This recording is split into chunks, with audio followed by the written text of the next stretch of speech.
તો સુરત શહેરમાં એસઓજીની મોટી કાર્યવાહી સામે આવી છે। દુબઈમાં પ્રી એક્ટિવ સિમ કાર્ડ મોકલવાનું કૌભાંડ ઝડપાયું છે। ગેરકાયદેસર રીતે ભારતીય પ્રી એક્ટિવ સિમ કાર્ડ મોકલવામાં આવતું હતું। એસઓજીએ 2 શખ્સોને ઝડપીને વધુ કાર્યવાહી હાથ ધરી છે। 192 સિમ કાર્ડ લઈ દુબઈની ફ્લાઇટ પકડે તે પહેલા દબોચાયા છે શખ્સો। વર્ષ 2020માં ઝાલોદમાં કોર્પોરેટર હિરન પટેલની હત્યાના ગુનામાં ફરાર આરોપીની ગુજરાત એટીએસે ઇન્દોરથી ધરપકડ કરી છે। દાવો છે કે રાજકીય અદાવતમાં કિન્નાખોરી રાખી જીપ વડે ટક્કર મારી હિરન પટેલની હત્યા કરવામાં આવી હતી। આ ગુનામાં ઇન્દોરથી ઝડપાયેલો આરોપી ઇરફાન ભિસ્તી 3 વર્ષથી ફરાર હતો। ઇન્દોરમાં નામ બદલીને રહેતો હતો અને છૂટક મજૂરી કરતો હતો। અત્યાર સુધીમાં આ કેસમાં પૂર્વ સાંસદના પુત્ર અમિત કટારા સહિત કુલ 9 આરોપીઓની ધરપકડ થઈ ચૂકી છે, જ્યારે હજુ એક આરોપી ફરાર છે, જેની શોધખોળ ચાલુ છે। અત્યાર સુધીની તપાસમાં ખુલાસો થયો છે કે આરોપીઓ હત્યામાં વપરાયેલ કાર મધ્યપ્રદેશથી લાવ્યા હતા અને હત્યાનું ષડયંત્ર અમિત કટારાએ જ રચ્યું હતું। इंदौर यूनिट मध्य प्रदेश एटीएस साथ गुजरात एटीएसना अधिकारी Shri PI VN Vaghela, PSI YG Gurjar અને તેઓની ટીમે મોહમ્મદ ઇરફાનને શકમંદ તરીકે ત્યાંથી હસ્તગત કરે ગુજરાત એટીએસ ખાતે લાવી તેની સઘન પૂછપરછ કરતા તેઓએ સ્વીકારેલ હતું કે પોતે આ ગુનામાં બનાવ સમયે ત્યાં હાજર હોય અને પોતે અન્ય જે સહઆરોપીઓ સાથે જે તે સમયે ઉજ્જૈનથી મહિદપુર ઉજ્જૈનથી નીકળી ઝાલોદ પાસે આવી પોતાની જે બોલેરો ગાડી હતી MP09 પાસિંગની તેમાં આવી ઝાલોદ પાસે પોતે ત્યાં એક ટી સ્ટોલ પાસે ઊભા રહી તેઓના ત્યાં ગાડી ચેન્જ કરી જે આમાં આરોપી હતો ઇરફાન પાડા એ ગાડી ચેન્જ કરી ટક્કર મારવા માટે જે બનાવવાળું જે પિકઅપ વાહન યુઝ થયું હતું તેમાં ગઈ તેમાં જે પૂર્વ આયોજિત રીતે આ સદર કાવતરાને તેઓએ પાર પાડેલ હતું। તો એશિયાટિક સિંહોના અકાળે મોત મામલે હાઈકોર્ટમાં સુઓ મોટો। મુખ્ય ન્યાયાધીશની ખંડપીઠે સિંહોના મોત મામલે ચિંતા વ્યક્ત કરી છે। ટ્રેન નીચે આવી જવાથી સિંહોના મોત મામલે રેલ વિભાગ સામે લાલા કરી છે। સ્પીડ નિયંત્રણ અને ફેન્સિંગ મામલે શું વિચાર કરી રહ્યા છો? સોગંદનામું દાખલ કરો, હાઈકોર્ટ દ્વારા વાત કરવામાં આવી। એશિયામાં માત્ર ગુજરાતમાં જ સિંહો જોવા મળે છે।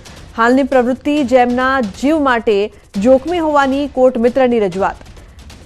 છેલ્લા 2 વર્ષમાં 184 સિંહના મોત, જેમાં 32 સિંહના આકસ્મિક મોત થયા હોવાનો રિપોર્ટ। આગામી માસમાં વધુ સુનાવણી હાથ ધરાશે। વધુ માહિતી માટે મૌલિક જોડાયા છે ફોન લાઈન પર। મૌલિક, શું વધુ માહિતી છે? હાઈકોર્ટે રેલ વિભાગને પણ ખખડાવ્યા। બિલકુલ લુબના, ગુજરાતમાં જોવા મળતા એશિયાટિક સિંહ જે છે તેની હવે ક્યાંક સંખ્યા ઓછી થઈ રહી છે અને તે જ મામલે એશિયાટિક સિંહોના અકાળે મોત જે થઈ રહ્યા છે તેના મામલે મુખ્ય ન્યાયાધીશે એક સુઓ મોટો પિટિશન દાખલ કરવા માટે કહ્યું હતું। મહત્વનું છે કે ટ્રેન નીચે આવીથી અને આ સિંહના મોત થતા હોવાથી રેલમાં વિભાગ જે છે તેની પણ ક્યાંક જવાબદારી બને છે અને તેમને ટકોર કરતા સ્પીડ નિયંત્રણ અને ફેન્સિંગ દાખલ કરવા માટે કહ્યું છે। જો કે આગામી સમયમાં આ મામલે રેલ વિભાગ દ્વારાથી પણ સોગંદનામું દાખલ કરવામાં આવશે અને સોગંદનામામાં તમામ વિગતો જે છે તે જાહેર કરવામાં આવશે। પરંતુ મહત્વનું કહી શકાય કે જ્યારે આ પિટિશન દાખલ નહોતી કરવામાં આવી તે પહેલા કોર્ટ મિત્ર તરફથી એક રિપોર્ટ પણ જારી કરવામાં આવ્યો હતો, જેમાં 2 વર્ષમાં 184 જેટલા સિંહોના અકાળે મૃત્યુ નિપજ્યા હોવાની માહિતી કોર્ટ સમક્ષ આપવામાં આવી હતી, જેમાંથી 32 સિંહો જે છે તે આકસ્મિક રીતે મોત થયા હોવાનું પણ કોર્ટ મિત્ર દ્વારા હાઈકોર્ટને જણાવવામાં આવ્યું હતું। જી બિલકુલ મૌલિક, આભાર સમગ્ર માહિતી બદલ। સમાચારમાં આગળ વાત કરીએ તો રાજકોટમાં કોર્પોરેટરના પતિ આચરેલા આવાસ કૌભાંડમાં નવો ઘટસ્ફોટ થયો છે। કૌભાંડી તત્વોએ મનપાની ભલામણથી જ પીજીવીસીએલના ગેરકાયદે વીજ જોડાણ લીધા હોવાનું સામે આવ્યું છે। તંત્રની મદદથી જ આખું કૌભાંડ આચર્યું હોવાનો પણ ખુલાસો થયો। આ કેસમાં પગ નીચે રેલો આવતા 8 લોકો સામે લેન્ડ ગ્રેબિંગની ફરિયાદ કરવાનો નિર્ણય કરાયો છે। સાથે જ ખોટી રીતે મકાન લેનાર અને મદદ કરનાર સામે પણ ફોજદારી ગુનો નોંધાશે। મનપાએ 10 વર્ષ પહેલા મંછાનગરમાં સર્વે કરાવ્યો હતો, ત્યારે 700 જેટલા બાંધકામ હતા। હાલ તપાસ માટે સર્વે કરાતા 1004 બાંધકામ હોવાનું સામે આવ્યું। ટીપી શાખાએ વીજ મીટરના આધારે સર્વે કરતા 133 મકાન ભાડે ચાલતા હોવાનું પણ સામે આવ્યું છે, જ્યારે 8 જેટલા એવા લોકો છે જેમના નામે 2 થી 3 કે તેથી વધુ ઓરડીઓ છે। હાલ પોલીસે કૌભાંડીઓ સામે ગુનો નોંધવા તજવીજ હાથ ધરી છે। આ રીતના સરકારી જમીનમાંથી કોઈ ભાડું ઉઘરાવતું હોય તો આપણે એને આ મુદ્દાને ધ્યાન ઉપર લઈ લેન્ડ ગ્રેબિંગ એક્ટ હેઠળની કાર્યવાહી કરવાપાત્ર જણાતા આપણે લેન્ડ ગ્રેબિંગ એક્ટ હેઠળ માટેની આખી સમગ્ર પ્રક્રિયા હાથ ઉપર ધરેલી છે અને એની જે કમિટી છે કમિટી સમક્ષ આખો મુદ્દો પુરાવા સહિત આપણે મૂકી રહ્યા છીએ. એટલે લેન્ડ ગ્રેબિંગ એક્ટ હેઠળ એની આગળની જે પણ કાર્યવાહી હશે એ કમિટી દ્વારા કરવામાં આવશે. તો સુરતની ટ્રાફિક પોલીસે ફૂંક્યું બુદ્ધિનું દેવાળું. એમ્બ્યુલન્સના ચાલકને ફટકાર્યો ઓવરસ્પીડ માટે દંડ. લોકોના જીવ બચાવવા માટે સતત રસ્તા પર ઓવરસ્પીડ દોડતી એમ્બ્યુલન્સને ઓવરસ્પીડ દંડ આપવામાં આવ્યો. ગાડી ચાલક દંડ રસીદ લઈને પોલીસ ભવન પહોંચ્યો હતો. ટ્રાફિકના નિયમો તોડે તેમને બીજી વખત નિયમ ના તોડે તે માટે દંડ કરવામાં આવતો હોય છે, પણ સુરત પોલીસ જાણે હવે દંડના નામે ઉઘાડી લૂંટ શરૂ કરી છે. કારણ કે ઓવર સ્પીડના નામે રસ્તા પર બેફામ દોડતી ગાડીઓને દંડ તો થવો જોઈએ, પણ ઓવર સ્પીડના નામે હવે તો એમ્બ્યુલન્સને પણ દંડ કરવામાં આવતો હોય છે. જો કે આરટીઓની જોગવાઈ પ્રમાણે કહી શકાય કે આવી ગાડીઓ લોકોનો જીવ બચાવવા માટે રસ્તે દોડતી હોય છે, ત્યારે કહી શકાય આવી ગાડીઓને ઓવર સ્પીડ ચલાવવા માટેની મંજૂરી હોય છે. કહી શકાય કે જે પ્રકારે સુરત ટ્રાફિક પોલીસ દ્વારા જે રીતે એમ્બ્યુલન્સને દંડ આપવામાં આવ્યો છે તેને લઈને હવે ટ્રાફિક પોલીસની કામગીરી પર અનેક સવાલ ઊભા થવા પામ્યા છે. પહેલાં આવેલું હતું મારી પર મોબાઈલમાં મેસેજ આવેલો, તો હું અહીંયા આવ્યો, સાહેબને મળ્યું તો સરે મને કીધું કે પહેલાં મેમો ભરી દો તમે. એ જે પ્રોસેસ હતી એમને કરી છે, પણ હવે ફિટનેસનો વિષય છે એટલે પહેલાં સાહેબ એવું નથી લાગતું કે જે પ્રકારે આ ટેક્સી ગાડીઓની સ્પીડ બાંધી હોય, તમારી ગાડીની કોઈ સ્પીડ બાંધવામાં આવી છે ખરી? ના ના, એવું કશું કંઈ હોતું નથી અમારે. કારણ કે તમારે તો લોકોનો જીવ બચાવવાનો હોય છે એટલે તમે ઓવર સ્પીડ જ ગાડી ચલાવતા હો છો. હા હા, અમારે જેમ બને એમ જલ્દી પહોંચવાનું હોય છે. તો બુલેટિનના અંતે નજર કરીશું ટોપ 3 ન્યૂઝ પર. તો ગુજરાતમાં આગામી 7 મેના રોજ લોકસભા અને પેટા ચૂંટણી યોજાવાની છે, જેને લઈને મહેસાણા જિલ્લા પોલીસ એક્શનમાં આવી ગઈ છે. ચૂંટણીનો ફાયદો લઈ કોઈ ગુનેગાર જિલ્લામાં ન પ્રવેશી શકે, દારૂ તેમજ નાર્કોટિક્સની હેરાફેરી રોકવા પોલીસે સઘન ચેકિંગ હાથ ધર્યું છે. આ માટે મહેસાણા જિલ્લામાં કુલ 9 ચેકપોસ્ટ બનાવાઈ છે. શાંતિપૂર્ણ ચૂંટણી પૂર્ણ થાય તેવો પ્રયાસ જિલ્લા પોલીસ દ્વારા હાથ ધરવામાં આવ્યો છે. મહેસાણા જિલ્લામાં કુલ 9 ચેકપોસ્ટો ઊભી કરવામાં આવેલી છે અને એ 9 ચેકપોસ્ટો ઉપર 9 ટીમો બનાવી અસરકારક વાહન ચેકિંગ કરી અને શાંતિપૂર્ણ રીતે આ ચૂંટણી પૂર્ણ થાય એની અમે યોગ્ય તકેદારી રાખેલી છે. રાજકોટમાં ઇલા સોલંકીની હત્યાનો મામલો. યુનિવર્સિટી પોલીસ દ્વારા આરોપીની ધરપકડ કરવામાં આવી છે. આરોપી સંજય ભારતી ગોસાઈની ધરપકડ કરવામાં આવી. આજરોજ ગુનાના કામે કોર્ટમાં રજૂ કરવામાં આવશે. લિવિનમાં રહેતી ઇલા સોલંકીની હત્યા કર્યા બાદ તેના પુત્રને ટ્યુશન ખાતે લેવા ગયો હતો. ટ્યુશનથી લઈ તેના નાનાના ઘરે મૂકવા ગયો હતો. સંજય ભારતી પોલીસ પૂછપરછમાં સમગ્ર કહાની જણાવી.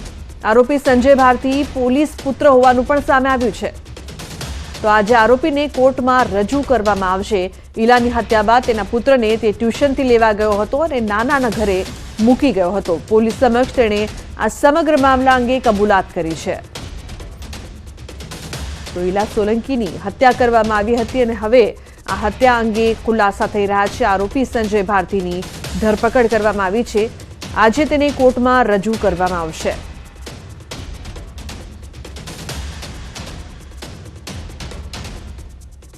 તો રાજકોટમાં ઇલા સોલંકીની હત્યા કરવામાં આવી હતી.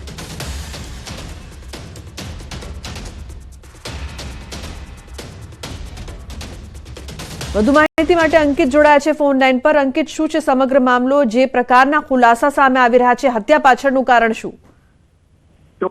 લુબના, ખાસ કરીને વાત કરવામાં આવે તો છેલ્લા 6 મહિનાથી લિવ ઇન રિલેશનશીપમાં રહેતી 35 વર્ષીય ઇલા ઉર્ફે કિરણ સોલંકી નામની મહિલાની હત્યા લિવ ઇન પાર્ટનર તરીકે રહેતા સંજય ભારતી ગોસાઈ દ્વારા કરવામાં આવી હોવાનું છે તે સામે આવ્યું છે.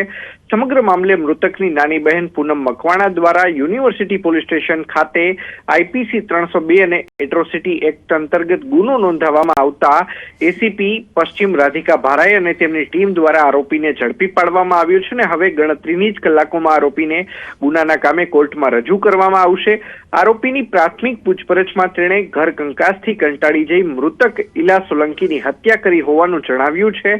તો સાથોસાથ પોલીસની પ્રાથમિક તપાસમાં આરોપી સંજય ભારતી પોલીસ પુત્ર હોવાનું પણ સામે આવ્યું છે. સંજય ભારતીના પિતા છે તે એએસઆઈ તરીકે પોલીસ વિભાગમાં અગાઉ ફરજ બજાવતા હોવાનું પણ છે તે સામે આવ્યું છે. તો સાથોસાથ હત્યા કર્યા બાદ જે આરોપી સંજય ભારથી છે, જે ઈલા સોલંકીનો પુત્ર કે જે ટ્યુશનમાં ગયો હતો ત્યાંથી તેને લેવા ગયો હતો ને ત્યારબાદ તેને પોતાના નાના નાનીના ઘરે પણ મૂકવા ગયો હોવાનું પોલીસને જણાવ્યું છે. જી જી લુબના. બિલકુલ અંકિત, આભાર સમગ્ર માહિતી બદલ. તો પોલીસ સમક્ષ સમગ્ર કબૂલાત કરવામાં આવી છે. નવસારી શહેરમાં રખડતા ઢોરનો ત્રાસ સતત વધી રહ્યો છે. શહેરના વોર્ડ નંબર 13માં શાંતિવન સોસાયટી નજીક મુખ્ય માર્ગ પર આંખલા યુદ્ધથી દોડધામ મચી હતી. આંખલા લડાઈના કારણે સ્થાનિકોના જીવ તાળવે ચોંટ્યા હતા. સતત વધી રહેલા રખડતા ઢોરના ત્રાસથી વાહન ચાલકોને હાલાકી પડી રહી છે. રખડતા ઢોરના ત્રાસ સામે પાલિકાની નબળી કામગીરી સામે આવી સ્થાનિકોમાં રોષ જોવા મળી રહ્યો છે.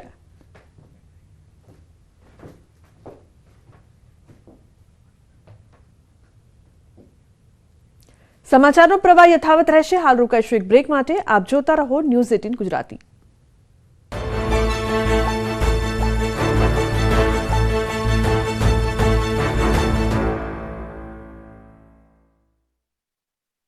लूबी पंप्स, फ्लो नहीं फोर्स.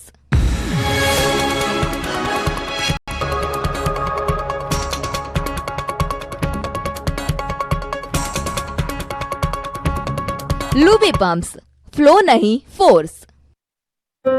આગળ વધી રહ્યા છે. ખંભાળિયાથી લઈ દ્વારકા સુધીના રસ્તામાં ઠેર ઠેર સેવા યજ્ઞ ચાલી રહ્યા છે.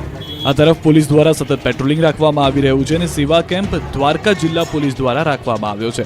અહીં પણ પદયાત્રિકો આરામ કરી શકે તેવી વ્યવસ્થા કરાઈ છે.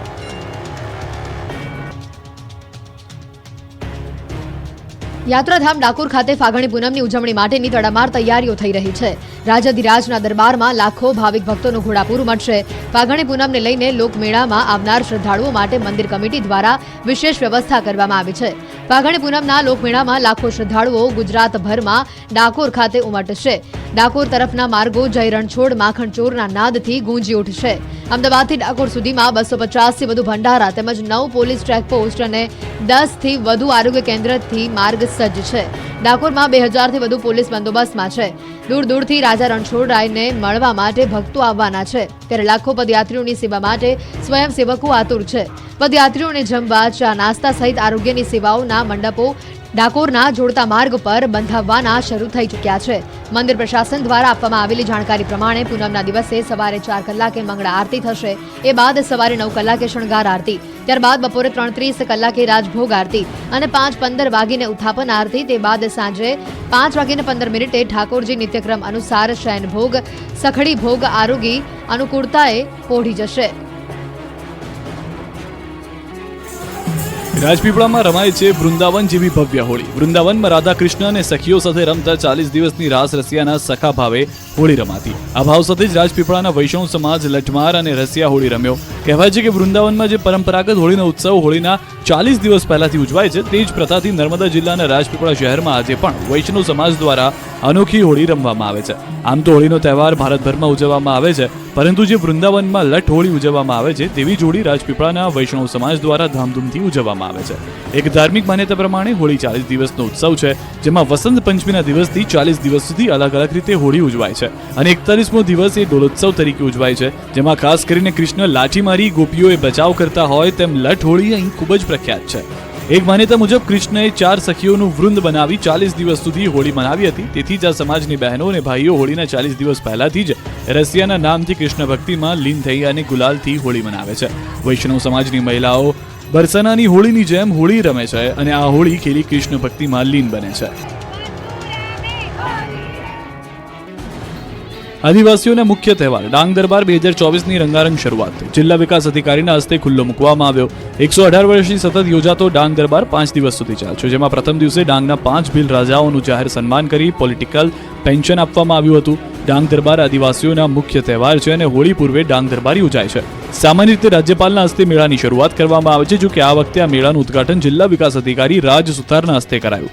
આવા કલેક્ટર કચેરી ખાતે વહીવટીતંત્ર દ્વારા 5 રાજાઓને ડાંગ દરબારની શુભેચ્છા પાઠવી અને ત્યારબાદ ઢોલ નગારા વગાડી રાજાઓની શાહી સવારીને પ્રસ્થાન કરાવ્યું. રાજવીઓની શાહી સવારી શોભાયાત્રા રૂપે કલેક્ટર કચેરી ખાતે